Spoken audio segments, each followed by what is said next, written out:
오늘 금요 기도에 하나님 앞에 드리도록 하겠습니다. 우리 하나님 말씀 에스라서 10장 말씀입니다.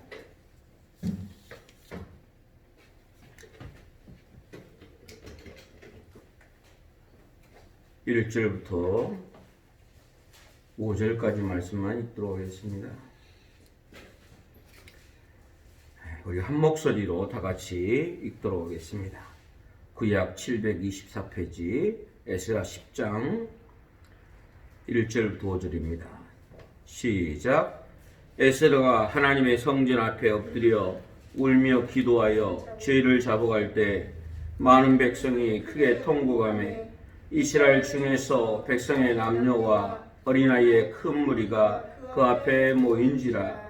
엘람 자손 중 여이의 아들 스가냐가 에스라에게 이르되 우리가 우리 하나님께 범죄하여 이 땅 이방 여자를 맞이하여 아내로 삼았으나 이스라엘에게 아직도 소망이 있나니 곧 내 주의 교훈을 따르며 우리 하나님의 명령에 떨며 준행하는 자의 가르침을 따라 이 모든 아내와 그들의 소생을 다 내보내기로 우리 하나님과 언약을 세우고 율법대로 행할 것이라. 이는 당신이 지정할 일이니 일어나소서 우리가 도우리니 힘써 행하소서 하니라. 이에 에스라가 일어나 제사장들과 레위 사람들과 온 이스라엘에게 이 말대로 행하기를 맹세하게 하며 무리가 맹세하는지라. 아멘. 오늘 말씀은 에스라서입니다. 에스라는 사람은 언제적 사람이냐면은 유다가 바벨론에게 죄를 범해서 멸망했죠. 우리가 아는 것처럼 말입니다. 주님께서는 자기 백성이 말씀대로 살아갈 때는 주변에 강국들이 있어도 놀라운 은혜 가운데서 승리하는 삶을 살게 하십니다. 아멘이십니까? 그런데 그렇지 않았을 때는 주변의 나라를 통해서 고통받게 하셨죠. 이스라엘의 남쪽에서는 어디 나라가 있어요? 지금의 이집트, 애굽이 있었습니다. 세계적인 강대국이죠. 그리고 이스라엘의 북쪽에서는 나중에 나타나지만은 그리스, 로마란 나라가 힘을 발휘해서 이스라엘을 힘들게 했습니다. 나중에 멸망시키고 속국을 삼았죠. 또 아시는 것처럼 북쪽으로 해서 다시 동쪽으로 쭉 가면은 거기는 아수르와 바벨론이라는 나라가 있었습니다. 네. 이 아수르와 바벨론은 거의 같은 지역, 지금 이란과 이라크 지역에 있던 나라입니다. 서로 힘이 세면 아수르가 힘이 세면 바벨론을 지배하고 바벨론이 힘을 세면 아수르를 지배하는 그런 나라들이었죠. 그런 나라들이었죠. 거기에서 우리가 잘 아는 아수르, 바벨론, 또 그 다음에 어디죠? 페르시아 제국이 탄생했던 모습을 우리는 학교 다닐 때도 배웠습니다. 그런데 그 나라들이 나중에 다 대부분 이스라엘을 지배하고 공격했던 나라들이었던 모습을 잘 압니다. 그것은 이스라엘이 하나님 앞에서 올바로 살지 못했을 때 결국 그들의 공격으로 말미암아 북이스라엘 멸망, 남유다가 멸망하는 모습을 보게 되는 것이죠. 어찌 보면 지금의 우리의 모습과도 너무나도 비슷한 모습입니다. 이때에 세상 사람들은 모르니까 그런다 치더라도 특별히 우리 믿는 예수님을 믿는 하나님을 아버지로 믿고 예수를 구주로 믿는 그리스도인들은 정신 차려서 깨어서 기도할 때인지를 믿으시기를 축복합니다. 아멘. 결국 북이스라엘이 BC 722년에 아수르에 의해서 멸망하고 남유다는 BC 587년에서 6년 사이에서 나라가 멸망하고 맙니다. 멸망한 다음에 그 후로 거의 한 45년, 46년, 47년 거의 50년이 지난 다음에 바벨론이라는 나라도 멸망합니다. 그리고 그 바벨론 나라를 대신해서 페르시아 제국이 세계를 지배하게 되는죠. 그런데 바로 그때 하나님께서는 누구요? 페르시아의 고레스 왕을 통해서 하나님께서 이사야 선지자를 통해서 이미 예언하신 대로 고레스 왕을 통해서 이스라엘을 고향으로 돌아가게 만듭니다. 그것을 가리켜서 고향으로 돌아갔다 그래서 귀환이라고 말합니다. 귀환. 아시죠? 네. 설교할 때는 좀 말하기 좀 곤란하지만은 옛날에 제가 어렸을 때 요구할 때 환양년이란 요구를 한 사람들이 있었습니다. 누구 보고 그런 요구를 했어요? 일본에 위안부로 팔려갔다가 온 사람들. 보통 그런 사람도 그렇지만은 이제 음란을 저지른 사람들을 가리켜서 특별히 여자들을 가리켜서 환양년이라고 불렀습이다. 그런데 원래 그것의 의미가 그게 아니었습니다. 원래 의미는 여란 말입니다. 그러니까 고향으로 돌아온 여자들 그런 뜻입니다. 우리나라가 힘이 약해서 몽고의 지배를 받고 또한 우리나라가 힘이 약해서 원나라 몽고죠. 그 다음에 금나라, 그 다음에 명나라, 청나라 이들의 공격을 받고 또한 포로로 끌려가기도 하고 또한 우리나라 힘이 없었기 때문에 그들에게 마치 조공의 성격으로 우리나라 처녀들을 보내기도 했죠. 그게 우리나라의 역사입니다. 그런데 나중에 그 여인들이 다시 고국으로 돌아왔습니다. 그런데 돌아왔는데 환영하지 않죠. 그날에서 무슨 일을 당했는지 모르는데 하면서 환영하지 않았습니다. 부정한 사람들을 취급했습니다. 우리나라 사람들 지금 한참 일본하고 문제가 있는 그 위안부 문제도 그 문제잖아요. 교장 선생님이 야 일본에 가면 돈 벌 수 있다 이렇게 막 꼬셔가지고 아니면 강제로 짐지게 해가지고 가놓고 사실은 위안부를 삼았잖아요. 죽도록 고생하다가 그냥 죽을 수 없어서 돌아왔는데 부모님 그리워서 돌아왔는데 가족들은 사람 취급을 하지 않죠. 옛날 그 왕고간 시대는 그 유교가 우리나라를 사로잡고 있던 시대는 차라리 죽어버리지 왜 살아서 왔느냐 이렇게 말하는 사람도 있을 지경이었는데 얼마나 그들이 힘들었겠습니까? 그런 것이죠. 자, 1차 기한 때 돌아간 사람들이 있었습니다. 그런데 1차 기한 때 돌아간 사람들은 나이가 비록 많이 늙었지만은 그래도 그 사람들은 어디서 태어난 사람들이에요? 여기서. 예루살렘, 이스라엘, 유다에서 태어난 사람들이에요. 그렇기 때문에 고향에 돌아간 사람도 있었습니다. 근데 나중에 바벨론에서 태어난 사람들 있죠? 네. 그들도 돌아갔단 말입니다. 그래서 그때를 가리켜서 BC 537년에서 6년경에 돌아간 사람들을 가리켜서 1차 기한이라고 말합니다. 그 뒤로부터 거의 한 80년이 지난 다음에 오늘 이 에스라를 통해서 에스라 선지자와 함께 제사장, 학사 겸 제사장인 서기관인 에스라를 통해서 함께 돌아간 그들을 2차 기한이라고 말합니다. 그들로부터 한 13년이 지난 다음에 BC 444년경에 다시 돌아간 사람들이 있죠. 누구랑? 느헤미야랑 돌아간 사람들을 가리켜서 3차 기한이라고 말합니다.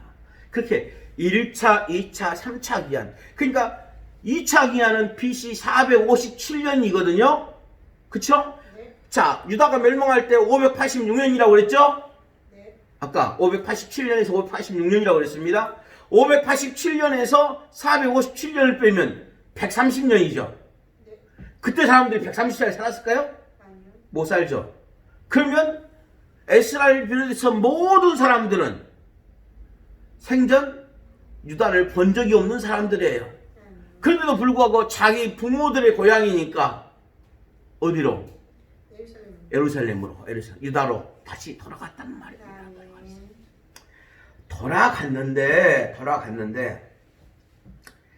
돌아가서 딱 봐보니까 먼저 1차 귀환한 사람들이 있잖아요. 그래 안 그래요? 그렇습니다. 1차 귀환한 사람들이 언제 귀환했다고 그랬어요?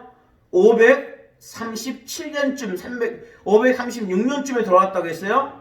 그럼 537년이라 본다면 지금 457년이니까 몇 년 지났어요? 80년 지났죠? 그래 안 그래요? 그렇습니다. 그러면 귀환한 사람들 살았을까요? 못 살았을까요? 다 대부분 죽었죠. 돌아온 지 80년이 됐으니까. 그래서 한 살 때 돌아왔어도 81살이 됐단 말이죠. 그쵸? 네. 자, 그런데 에스라가 딱 봐보니까 유다는 황폐해 있다는 것이죠. 특별히 영적으로, 도덕적으로 부패해진 상태에 있었다는 것입니다. 그것이 뭐냐? 오늘 본문에서 보면은 그렇게 말하고 있죠. 자, 봅시다. 2절 말씀을 다시 읽어볼까요? 시작. 엘람 자손 중 여일의 아들 스가냐가 에스라에게 이르되 우리가 우리 하나님께 범죄하여 이 땅 이방 여자를 맞이하여 아내로 삼았으나 이스라엘에게 아직도 소망이 있나니 라고. 자, 지금 이스라엘 백성들이 하나님께 범죄했다는 것이죠. 그 범죄가 뭐예요? 이방 여인들을 아내로 삼았다는 것이죠. 그쵸? 네. 그때는 남성 중심의 사였으니까 이방 여인을 아내로 삼았다는 것이고, 그러면 이스라엘 여자는 이방 남자와 결혼 안 했다는 거예요? 똑같이 다 했겠죠. 그러나 남성 중심의 사였으니까 이렇게 표현하고 있는 모습을 볼 수가 있습니다. 자, 보세요. 우리가 역사를 잘 알지만은 이스라엘 백성들이 애굽에서 나와서 광야를 지나서 가나안 땅에 들어갔죠? 가나안 땅에 들어갔을 때 하나님께서 하신 명령이 뭐예요? 멸절하라. 그들을 진멸해라, 멸절해라. 그렇게 하신 가장 큰 이유가 뭐냐면 그 땅 가나안 사람들의 습관인 음란함, 그리고 우상 숭배, 그걸 이스라엘 백성들이 따를까봐 그렇게 하지 말라고 그랬어요. 그런데 하나님 이스라엘 백성들은 그들 백성들을 진멸했어요, 안 했어요? 안 했습니다. 안 했어요. 안 했단 말이에요. 아멘. 그러다 보니까 그들과 같이 살게 되었고, 나중에는 결국 어떻게 해요? 그들을 따라갔습니다. 그들과 같이 결혼하고 이렇게 살았단 말이죠. 자, 부인하고 결혼했어요. 그런데 부인이 뭘 갖고 들어와요? 우상단지. 자기가 원래 섬기던 우상단지를 가지고 들어와요. 너무나 잘 아는 이야기 있죠. 솔로몬이 그 부인들 비빈 1000명을 데려오니까 그들이 각자 산당을 지어줬습니다. 신당을 지어줬잖아요. 신전을 지어줬잖아요. 그거 마찬가지예요. 그렇게 되다 보니까 육체적 순결함과 영적 순결함을 다 잃어버리게 됐단 말이죠.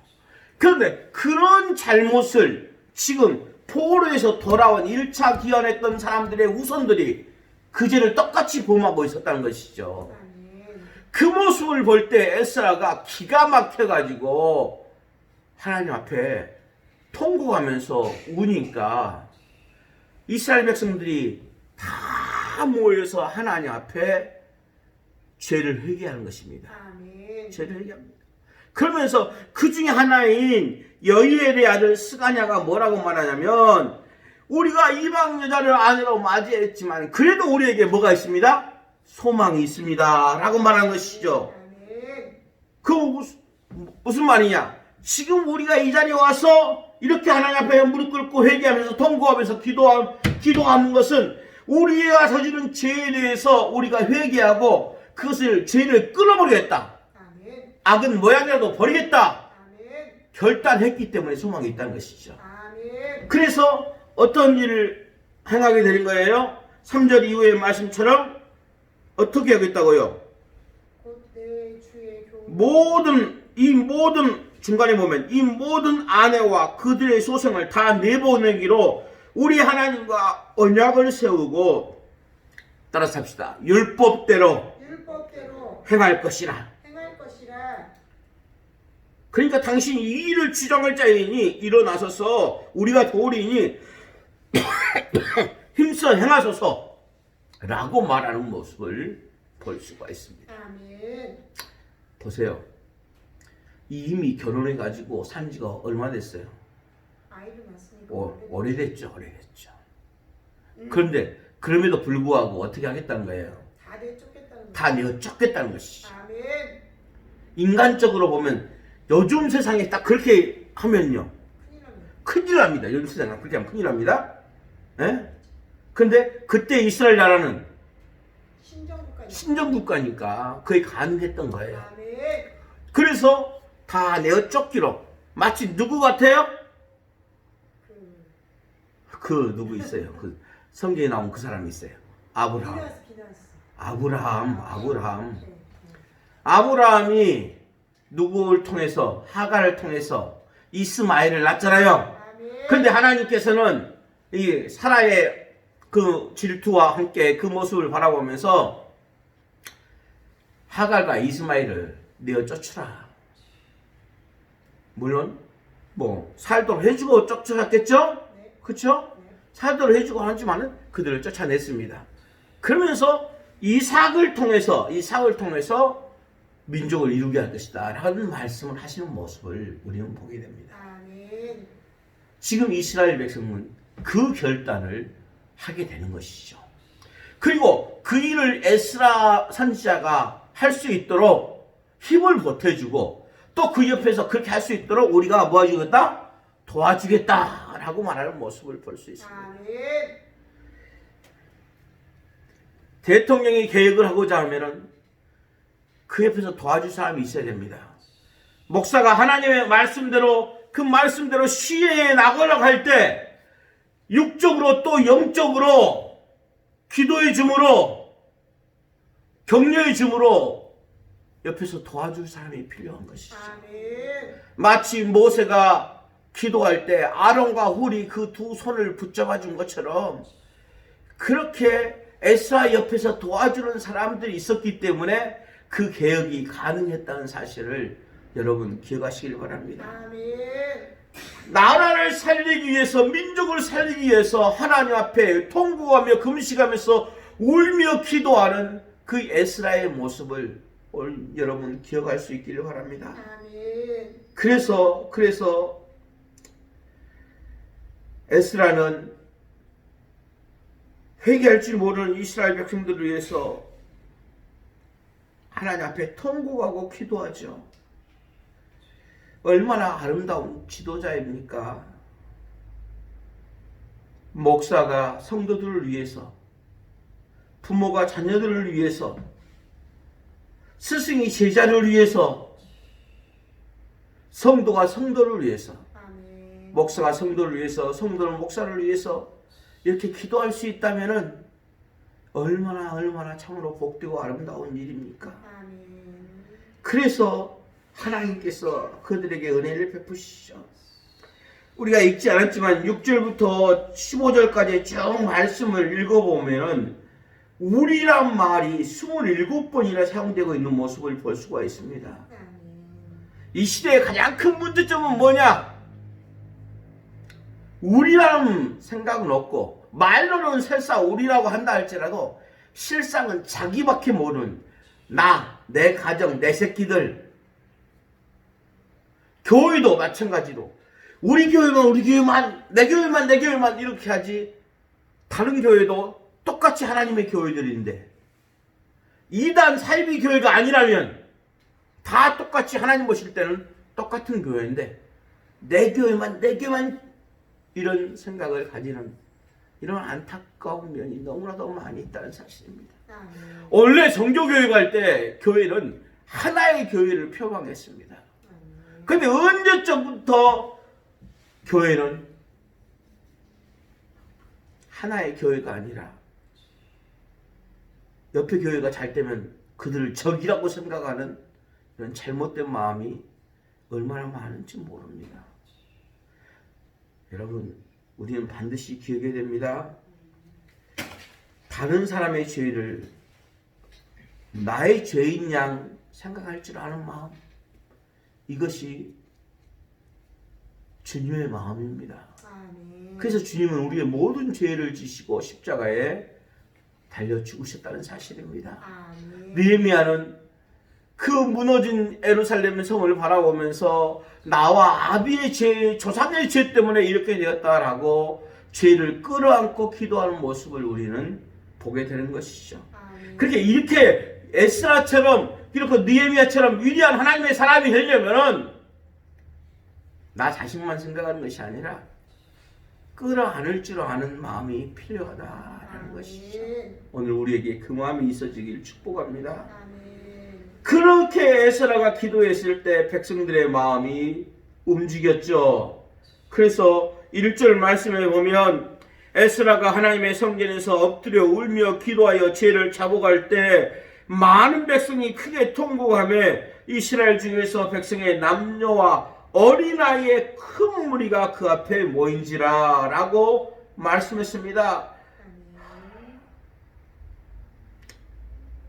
에스라의 그 눈물의 기도가 백성들의 마음을 움직인 것입니다. 목사의 기도, 깨어서 기도하는 성도 한 사람 한 사람의 기도가 가정을 살리고 교회를 살리고 나라 민족을 살린다는 사실을 아멘. 우리가 잊지 마시기를 주님으로 축복합니다. 아멘. 아멘. 아멘. 아마도 이스라엘 백성들은 노아의 홍수, 소돔과 고모라의 멸망, 그리고 이스라엘의 멸망을 생각하면서 다시 또 그들에게 그런 일이 닥치지 않기 위해서 하나님 앞에 보다 더 철저히 회개했는지도 모르겠습니다. 여러분, 오늘 우리에게 이런 마음이 있어지기를 주 이름으로 축복합니다. 아멘. 아내를 내어 쫓고 자식을 내어 쫓는다는 것은 그야말로 단장의 아픔이 있는 것입니다. 그럼에도 불구하고 그런 결단이 있어야지. 끊을 것은 끊어버리고 버릴 것은 버려버리고 가서는 안 될 자리는 가다가 돌아설 줄 알아야만이 새로운 역사가 나타납니다. 오늘 우리 모두에게 이런 역사가 있기를 축복합니다. 이 힘들고 어려운 때 진짜 나라를 사랑하는 사람은, 교회를 사랑하는 사람은 이 모든 아픔을 끌어안고 기도하는 사람이라는 사실을 여러분 명심하시고 오늘 우리 한 사람 한 사람이 바로 그러한 사람이 되기를 주의 이름으로 축복합니다. 기도하겠습니다. 하나님 아버지, 은혜를 감사합니다. 크고 놀라우신 은혜 가운데서 우리가 살아갑니다. 에스라가의 구국의 결단의 기도를 우리는 보았고, 그리할 때 백성들이 함께 울며 통곡하고 기도하고 그들이 끊어버릴 것은 다 끊어버리려고 결단하게 되는 모습을 우리가 보게 됩니다. 아버지 하나님, 그렇지 않고는 주님이 이루시는 새 역사에 동참할 수가 없습니다. 죄악에 찌든 생각과 습관을 가지고는 하나님 나라를 건설할 수가 없다는 사실을 우리 모두가 기억하게 하시고, 오늘 하나님 앞에서 내가 마치 그러한 죄를 범한 사람인 양 가정과 교회와 나라와 우리 형제들을 끌어안고 기도하는 우리 모두가 되게 하옵소서. 예수님의 이름으로 기도합니다. 아멘. 아멘.